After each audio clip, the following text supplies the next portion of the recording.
Everyone, कैसे हैं आप सब। चलिए फिर से बैंकिंग को स्टार्ट करते हैं मेरे साथ डॉक्टर दीपिका अग्रवाल के साथ। देखिए, आज जो हम बैंकिंग के अंदर स्टडी करने वाले हैं, जब मैंने आपको एमसीक्यू करवाए थे तो उसके अंदर मैंने कहा था जितने भी अपडेटेड टॉपिक्स होंगे, जितने भी इंपॉर्टेंट पॉइंट्स होंगे, वो हम सब अपनी एक अलग वीडियो के अंदर स्टडी करेंगे। तो आज हम उन्हीं पॉइंट्स को स्टडी करने वाले हैं। तो चलिए स्टार्ट करते हैं। सबसे पहले आपको देखिए गिवन है रिजर्व्स ऑफ ए बैंक। अगर बैंक के रिजर्व्स की बात करें तो बैंक के जो रिजर्व्स होते हैं that is of two type, primary reserves and secondary reserve. Primary reserves के अंदर वो रिजर्व्स, वो अमाउंट इंक्लूड होती है जो बैंक के पास खुद के पास होती है या फिर बैंक ने आरबीआई के पास रखी हुई है।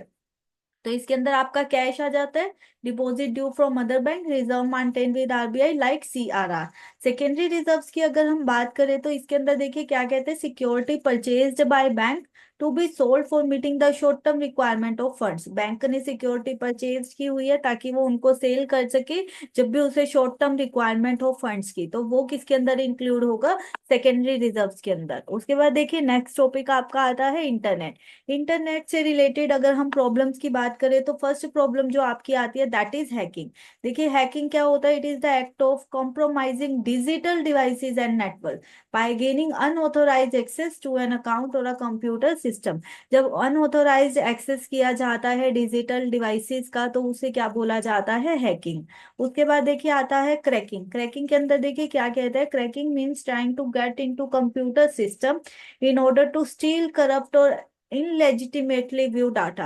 जब इनलीगली क्या है, डाटा को देखने के लिए कोई भी कंप्यूटर सिस्टम को स्टील किया जाता है, चुराया जाता है, करप्ट एक्टिविटी परफॉर्म की जाती है, तो उसे बोला जाता है क्रैकिंग।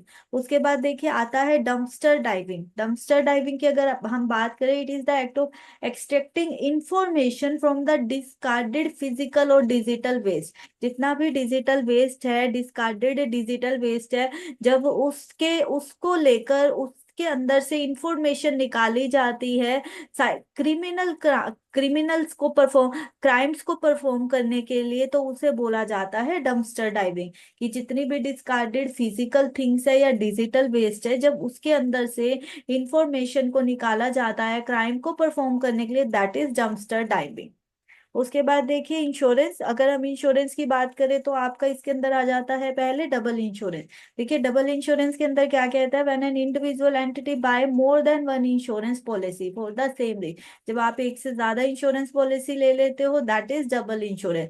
री इंश्योरेंस हम पढ़ के आए थे। री इंश्योरेंस क्या होता है, जब एक इंश्योरेंस कंपनी अपने कुछ इंश्योरेंस पॉलिसी को किसी थर्ड पर्सन को, किसी थर्ड कंपनी को सेल कर देती है due to shortage of funds, की वो पॉलिसी होल्डर को फंड्स नहीं दे सकती, तो वो अपनी कुछ पॉलिसी को किसी थर्ड कंपनी को सेल कर देती है, दैट इज री इंश्योरेंस।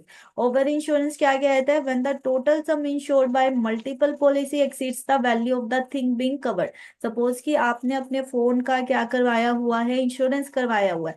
आपके फोन की वैल्यू है 50,000, आपने अपने फोन की 3 पॉलिसी ली हुई है। तीनों पॉलिसी के अकॉर्डिंग आपके फोन की जो वैल्यू है वो बन जाती है 60,000। तो आप इसको बोलोगे ओवर इंश्योरेंस। की जब जो आपकी मल्टीपल पॉलिसी का जो सम है, जो इंश्योर आपने किया हुआ है, उसकी वैल्यू आपकी एसेट की वैल्यू से ज्यादा हो तो that is over insurance. Under insurance. Under insurance की अगर हम बात करें तो जब आपकी लाइफ इंश्योरेंस पॉलिसी जो है, पॉलिसी होल्डर को की फाइनेंशियल नीड्स को मीट करने के लिए इनफ इनफ पैसा प्रोवाइड नहीं करवाती, तो that is under insurance.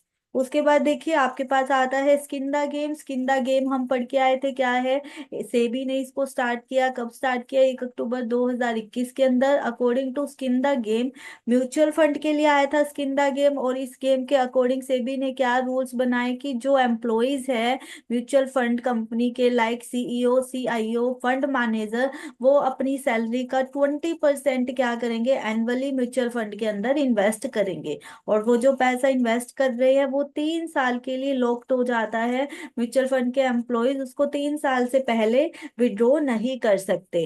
SEBI time to time इस रूल के अंदर चेंज लाता रहता है। तो देखिए इसके अंदर ये क्या कहता है, अभी करंटली जो सेबी चेंजेस लेकर आया है, पहले क्या था कि 20% फिक्स किया हुआ था कि सैलरी का 20% आप म्यूचुअल फंड के अंदर इन्वेस्ट करोगे। बट अब जो सेबी नए चेंजेस लेकर आया, उनके अकॉर्डिंग जो आपका परसेंटेज ऑफ इन्वेस्टमेंट है वो डिपेंड करेगा आपकी सैलरी के ऊपर।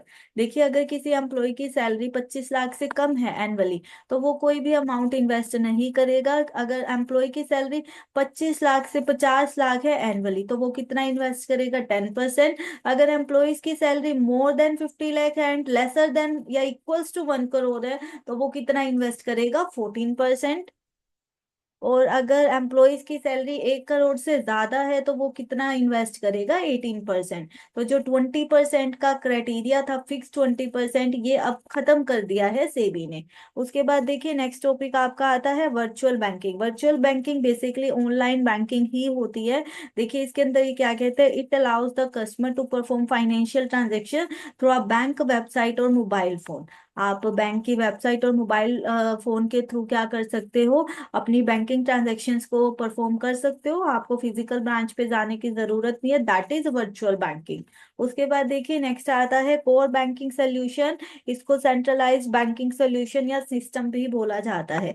देखिए कोर बैंकिंग सोल्यूशन क्या है, एक सिस्टम है जो कस्टमर को अलाउ करता है, that allow customer to access banking services from any branch of a bank और इवन ऑनलाइन। आप अपने बैंक, आप किसी भी बैंक की ब्रांच से कोर बैंकिंग सॉल्यूशन के थ्रू क्या कर सकते हो, फाइनेंशियल ट्रांजैक्शन को परफॉर्म कर सकते हो।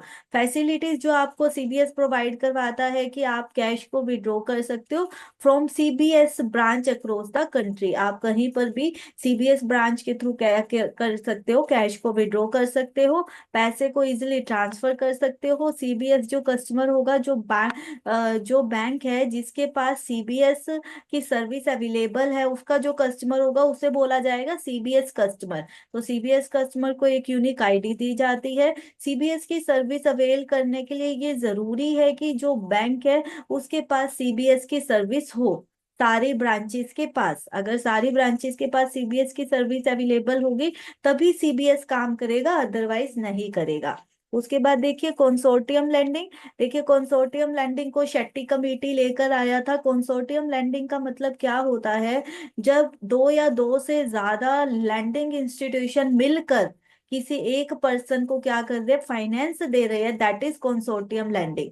आप सिंपल लैंग्वेज में बोल सकते हो, जब एक पर्सन, अकेला एक पर्सन एक साथ ए बी सी तीन इंस्टीट्यूशन से क्या कर रहा है, पैसे बोरो कर रहा है, और ये तीनों क्या है, म्यूचुअल म्यूचुअल रिलेशन के साथ पैसा एक पर्सन को दे रहे हैं, that is consortium landing.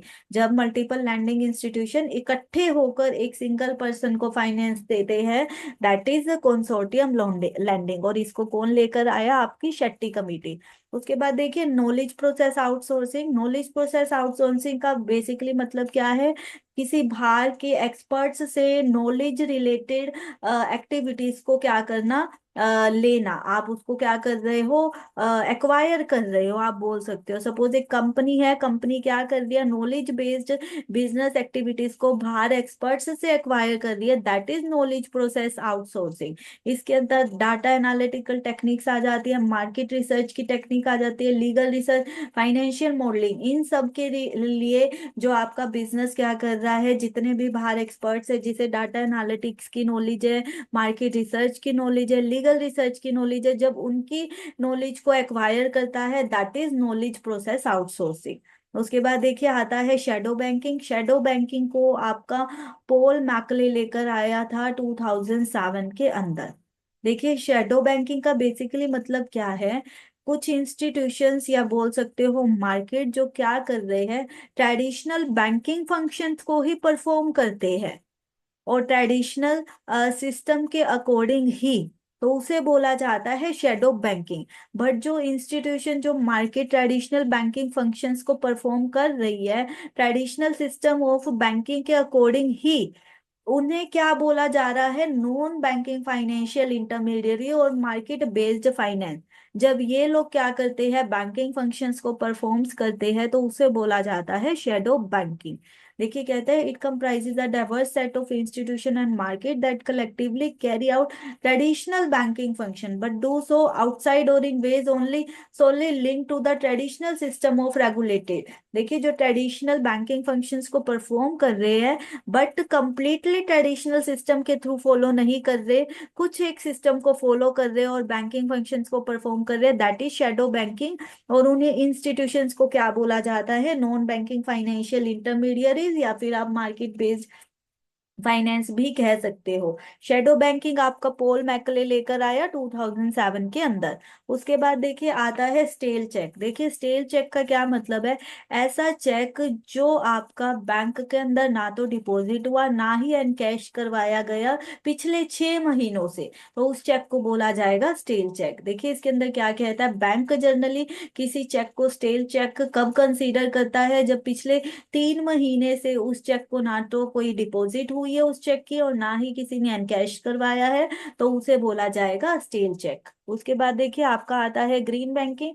Green banking देखिए एक न्यू फाइनेंसिंग ट्रेंड है जहां पर आपका जो बैंक है वो क्या करता है, हेल्दी एनवायरनमेंट को प्रमोट करता है, ऐसी ऐसी टेक्नोलॉजीज को या ऐसे प्रोजेक्ट्स को फाइनेंस करता है जो क्या कर रहे हैं, एनवायरमेंटल फ्रेंडली प्रोजेक्ट्स है। तो उन इनिशिएटिव्स को जब प्रमोट कर रहा है या उन इनिशिएटिव्स को क्या कर रहा है, उन इनिशिएटिव्स के अंदर पैसा लगा रहा है, तो दैट इज ग्रीन बैंकिंग। तो ग्रीन बैंकिंग एक न्यू फाइनेंसिंग ट्रेंड है जहां पर बैंक क्या कर रहा है, एनवायरमेंटल फ्रेंडली इनिशिएटिव्स को क्या कर रहा है, वहां पर इन्वेस्ट कर रहा है जो एनवायरमेंट को कंसीडर करके अपनी एक्टिविटीज को परफॉर्म करते हैं। उसके बाद देखिए उस आता है पारा बैंकिंग। देखिए बैंक का जनरली फंक्शंस क्या होता है, डिमांड को एक्सेप्ट करना, पैसे को क्या करना, लैंड करना, विड्रॉल एक्टिविटी प्रोवाइड करवाना।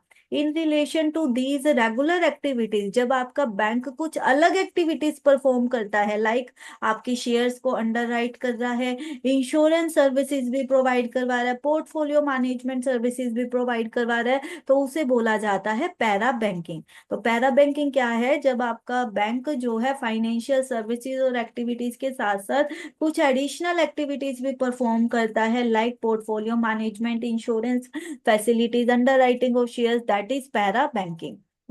के बाद देखिए आपके पास आता है इस्लामिक बैंकिंग। इस्लामिक बैंकिंग को आप इस्लामिक फाइनेंस और सराहा कॉम्प्लीमेंट फाइनेंस भी बोल सकते हो। एक ऐसा बैंकिंग सिस्टम है जो क्या करता है, इस्लाम के कोड को फॉलो करता है और इसे क्या बोला जाता है, सहारिया। सहारिया भी बोला जाता है। इस्लामिक बैंकिंग के अंदर बैंकिंग सिस्टम जो क्या करता है, इस्लाम के लीगल कोड को फॉलो करता है और इसे सहारिया भी बोला जाता है। तो ये इंपॉर्टेंट है, आपके क्वेश्चन में आ सकता है कि इस्लामिक बैंक को और क्या बोला जाता है, इसे सहारिया भी बोला जाता है। देखिए कुछ प्रिंसिपल्स गिवन है इस्लामिक बैंकिंग के, नो इंटरेस्ट, लेंडर और जो इन्वेस्टर्स है कोई भी इंटरेस्ट ना तो उनसे चार्ज किया जाता है और ना ही कोई इंटरेस्ट जो है उनको पे किया जाता है। प्रॉफिट एंड लॉस से शेयरिंग, जितना भी प्रॉफिट और लॉस होगा वो सब क्या है, शेयर शेयर किया जाएगा। अवॉइडिंग स्पेक्यूलेशन, स्पेक्यूलेशन को अवॉइड करके चलते इस्लामिक बैंक किसी भी स्पेक्यूलेटिव एक्टिविटीज के अंदर इंक्लूड नहीं होते।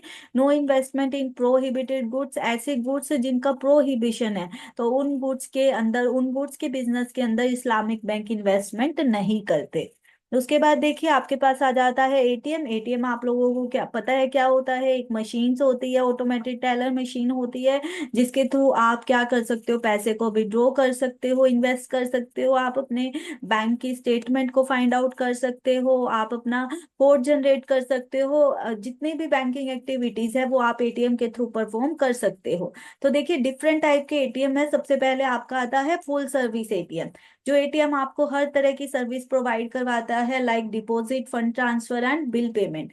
White label ATM, white label ATM क्या कहता है, are managed and operated by non banking entities, but इसको ऑथोराइज कौन करता है, रिजर्व बैंक ऑफ इंडिया ही करता है, तो उसे आप बोलोगे white label ATM. On site and off site ATM, on site जो बैंक के अंदर अवेलेबल होते हैं, ऑफ साइट जो बैंक के अंदर नहीं, कहीं भी लोकेलिटी के अंदर लोकेटेड हो। उसके बाद देखिए कुछ और एटीएम है जिनको लेबल्ड किया गया है एटीएम की तरह ही। ऑरेंज लेबल एटीएम ऐसे एटीएम जो शेयर्स की ट्रांजेक्शन्स को डील करने के लिए यूज होते हैं। येलो लेबल एटीएम जो ई कॉमर्स की, इलेक्ट्रॉनिक कॉमर्स की ट्रांजेक्शन्स को डील करने के लिए यूज होते हैं।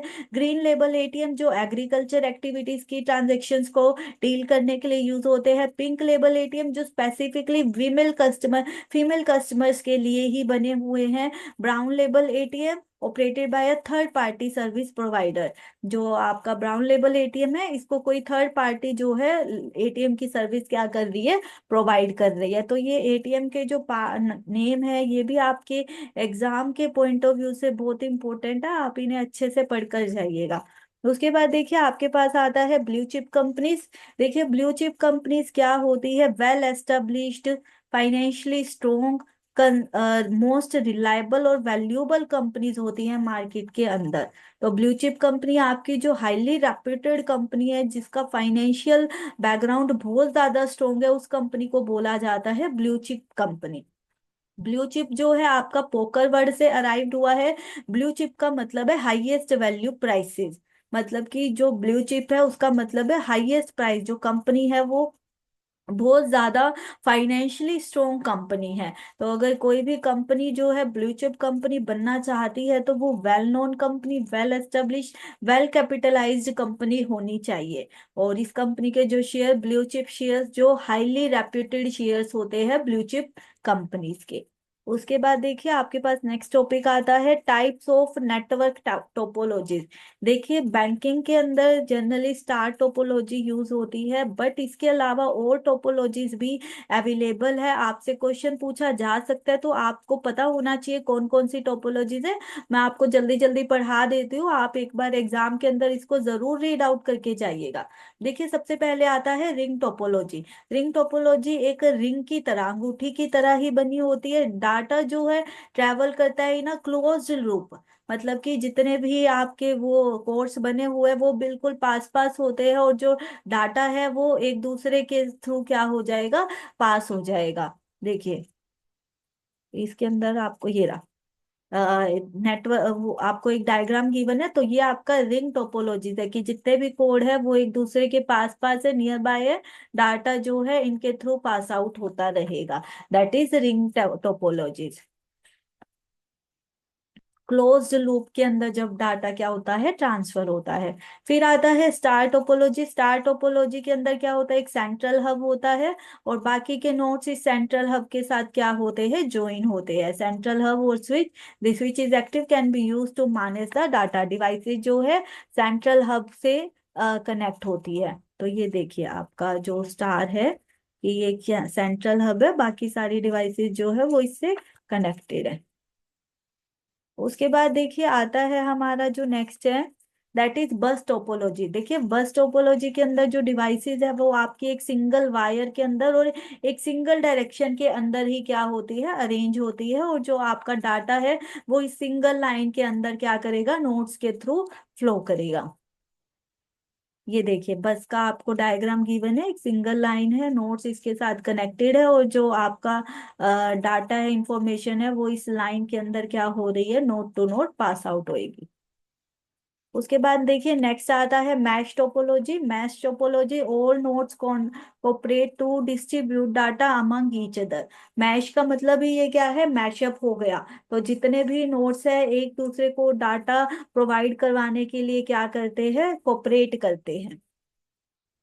देखिए ये आपका आ गया मैश टोपोलॉजी। देखिए यहाँ से यहाँ भी जा रहा है डाटा, यहाँ भी जा रहा है, यहाँ भी जा रहा है, यहाँ भी, हर एक नोड से जो है कोऑपरेट कर रहे हैं एक दूसरे को डाटा भेजने के लिए। तो that is mash topology. Mesh topology initially year में मिलिट्री एप्लीकेशंस में यूज होती थी, बट अब इसको हर जगह पर यूज किया जाता है। ट्री ट्री टोपोलॉजी की एक ट्री की तरह जो है बन जाता है नोड्स का जो सिस्टम है, और डाटा जो एक ट्री की तरह जो है वो सप्लाई होता है एक नोड से दूसरे नोड में। A root node connect to the sub root node, ये इसकी रूट हो गई, यहाँ से सब रूट नोड हो गए, फिर से रूट हो गए, यहाँ से सब रूट हो गए। इस तरह से एक ट्री बन जाता है, और जो आपका डाटा है वो क्या होता है, पास होता रहता है। देखिए ये एक नोड है, यहाँ से ट्री बन गया, फिर यहाँ से रूट से ट्री बन गया, ऐसे आपका जो डाटा है वो क्या होता रहेगा, सप्लाई होता रहेगा। Hybrid topology, combination of two or more different topologies, किसी भी टोपोलॉजी को आप कंबाइन कर सकते हो, रिंग को स्टार के साथ, स्टार को बस के साथ, मैश को बस के साथ, किसी को भी। जब दो या दो से ज्यादा टोपोलॉजी को कंबाइन किया जाता है और नेट और इंफॉर्मेशन को सप्लाई किया जाता है, दैट इज हाइब्रिड टोपोलॉजी। उसके बाद देखिए पॉइंट टू पॉइंट टोपोलॉजी के अंदर क्या कहता है, simple topology, that directly link two nodes, जब दो नोड्स क्या है, एक दूसरे से डायरेक्टली लिंक होते हैं, that is point to point topology, कि यहाँ से डाटा यहाँ पर जा रहा है node to node. Daisy chain topology, इसके अंदर जो आपके नोड्स है वो एक चेन के अंदर लिंक्ड होते हैं इस तरह से, और आपका जो डाटा है वो इस चेन के अंदर क्या करता है, सप्लाई करता है। तो ये थे आपके different type of topologies. Banking के अंदर जनरली स्टार टोपोलॉजी यूज होती है, बट आपको फिर भी डिफरेंट टाइप्स जो है टोपोलॉजीज के और उनका मीनिंग आपको पता होना चाहिए, तो आप इसे एग्जाम में जरूर अच्छे से पढ़कर जाइएगा। उसके बाद देखिए जो नेक्स्ट टॉपिक हमारे पास आता है, that is different type of committee and the purpose of their establishment. Different type की कमेटी आपकी कब आई और उनका पर्पस क्या था उन कमेटी को लेकर आने का। तो देखिए सबसे पहले आपकी है भगवती कमेटी। देखिए भगवती कमेटी कमेटी जो है 1973 में आई थी, और इसने जो अपनी रिपोर्ट दी थी वो किसके ऊपर प्रेजेंट की थी, अनएम्प्लॉयमेंट के ऊपर। The committee, officially known as the Task Force on Employment and Income Distribution, was appointed by the Indian government to study the issue of unemployment. तो आपसे क्वेश्चन पूछा जा सकता है कि अनएम्प्लॉयमेंट को कौन सी कमेटी ने स्टडी किया, भगवती कमेटी ने, और ये कमेटी आपकी कब आई, 1973 के अंदर। उसके बाद देखिए एनके मित्रा कमेटी। एनके मित्रा कमेटी एक ऐसी कमेटी थी जिसने इन्वेस्टर प्रोटेक्शन की बात करी और बैंक और फाइनेंशियल फ्रॉड जो हो रहे हैं इंडिया में उसकी उसको कंसीडर किया। इस कमेटी ने अपनी रिपोर्ट को कब प्रेजेंट किया इन्वेस्टर प्रोटेक्शन के ऊपर, अप्रैल 2001 के अंदर। देखिए इसके ऊपर क्वेश्चन भी आया हुआ है प्रीवियस एग्जाम में कि इन्वेस्टर प्रोटेक्शन के ऊपर कौन सी कमेटी ने अपनी रिपोर्ट को प्रेजेंट किया, तो एन के मित्रा कमेटी, और कब प्रेजेंट किया, अप्रैल 2001 के अंदर। उसके बाद देखिए नेक्स्ट है आपकी J R Verma committee. J R Verma stand for justice J S Verma committee. देखिए justice J S Verma committee आपकी 3 मेंबर कमेटी थी।